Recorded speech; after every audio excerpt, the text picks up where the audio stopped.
3 days later, on May 2nd, the ranking German left alive in Berlin emerged from his bunker with a white flag and surrendered the capital and its garrison to the Soviet Red Army. From his headquarters in northern Germany, Admiral Dönitz realized he couldn't play for time any longer. He sent a representative, Admiral von Friedeberg, across the front lines into the British sector to meet with General Bernard Montgomery. Dönitz instructed von Friedeberg to surrender all of the German forces fighting in northern Germany, even those fighting the Russians to the east. But Montgomery rejected that offer. The British Field Marshal would accept only the surrender of enemy forces directly facing his front line. Montgomery told von Friedeberg to return to Dönitz and relay this message. The next evening, May 4th, von Friedeberg and his delegation returned to Montgomery's headquarters. They agreed to surrender only the German forces in Denmark, Holland, and northern Germany. We've assembled here today to accept the surrender terms which have been made with a delegation from the German army. I will now read out the terms of that instrument of surrender. The document explained that the German surrender was accepted without conditions. The Germans would have to comply with all orders issued by the Allied commanders. And the German delegation will now sign this paper. General Admiral von Friedeberg will sign first.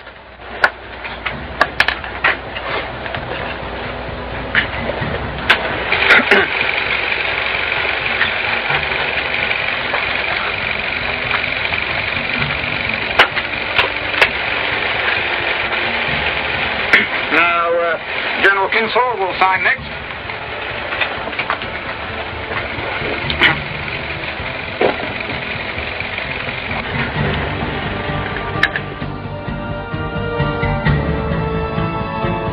On May 6th, Admiral Dönitz sent his army commander, General Jodl, and Admiral von Friedeberg to Eisenhower's headquarters in northern France to negotiate the surrender of all the German forces.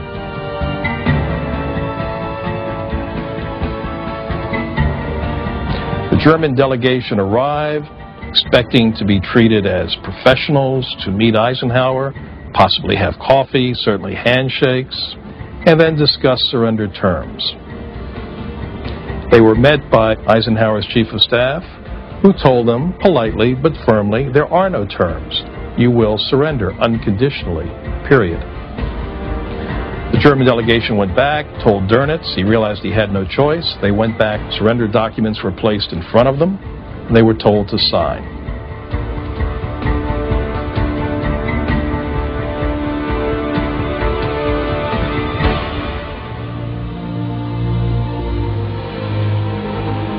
At the end of the ceremony, Jodl praised the suffering of the German people and armed forces and expressed hope that the victors will treat them with generosity.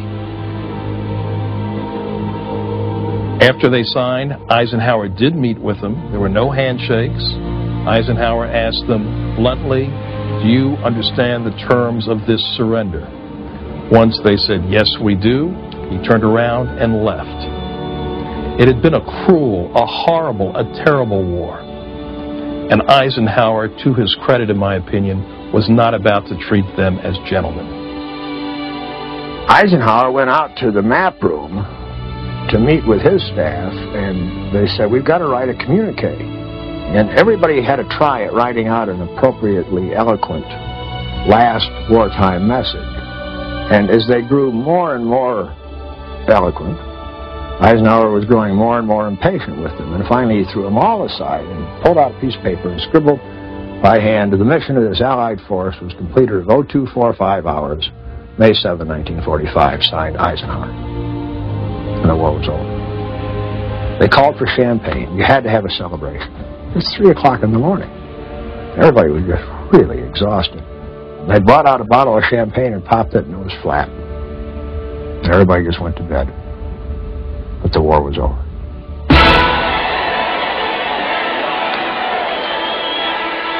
From New York City's Times Square to London's Piccadilly Circus to Moscow's Red Square, the victorious Allies celebrated the end of the war in Europe. But the surrender would not go into effect officially until May 8th. President Harry Truman declared May 8th as VE Day, Victory in Europe Day.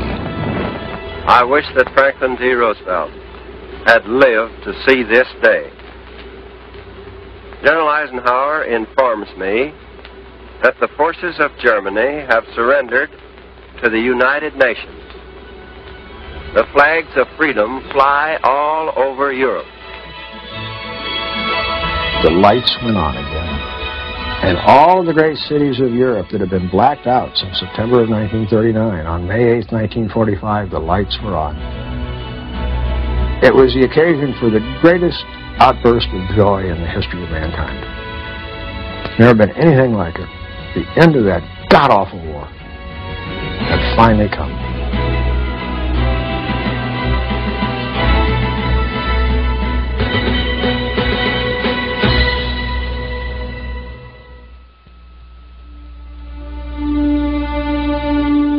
World War II was both a war and a crime. Millions of innocent people were killed, and millions more lost their homes and property. The victims cried out for justice. Those who brought this suffering must be made to answer for their crimes. After World War I, the Allies had decided in the peace treaty that people accused of war crimes should be tried. And one of the many concessions made to the Germans after the First World War was a change which the Allies had agreed to in the Versailles Treaty, that the Germans would try these criminals themselves. Well, that proved an absolute and total fiasco. And the Allies were not about to try that a second time. Near the end of the war, the Allies organized a War Crimes Commission and set up a system for bringing criminals to justice. The commission decided that individuals who committed atrocities against persons or property would return for trial near the scene of their crime. Individuals accused of specific crimes, like killing prisoners of war or downed airmen, would be brought before military courts. An international tribunal would try the major war criminals, Hitler and the men of his inner circle. But Hitler, Joseph Goebbels, and other high-ranking Nazis committed suicide before they could be arrested.